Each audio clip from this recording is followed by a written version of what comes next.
Hi,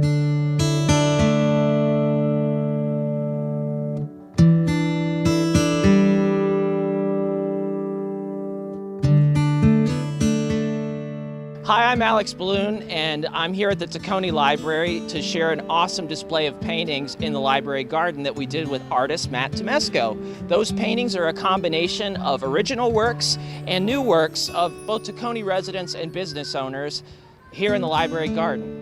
And it's really great to be here in the library garden because it's an original Carnegie library that was built in the early 1900s. And my office is located here along with the branch of the Tacony Library. So Matt, tell us a little bit about some of these paintings that are in the library garden. Yeah, so this is a series of paintings called Now. It was based on an existing series of paintings, but I expanded it to include portraits of people from the community.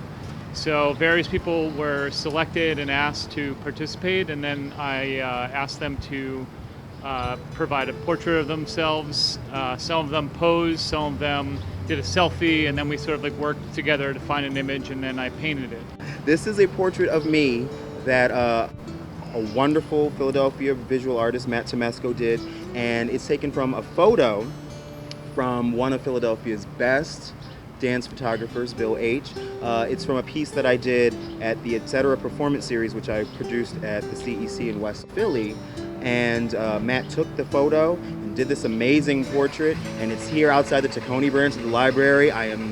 It's amazing. The backgrounds they relate to the abstract series of paintings, which are sort of about change, and so they work with imagery about like the seasons, and they incorporate text that is kind of like mysterious, and it appears in different ways and can be reinterpreted depending on, their location and how they appear on the surface.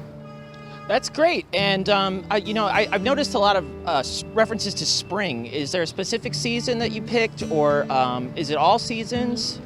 Well, I mean, I think spring is just it's the season for me that just sort of represents change the most viscerally, because it's like we go from sort of like this, bleak landscape to all of a sudden being, really aware of growth and color, and it's exciting too. And I think that, what I was looking for was to sort of convey like an optimism or a, even though we've all sort of like been through like a really confusing and difficult time, like, there will be a time of growth. There will be another time to look forward to in the future.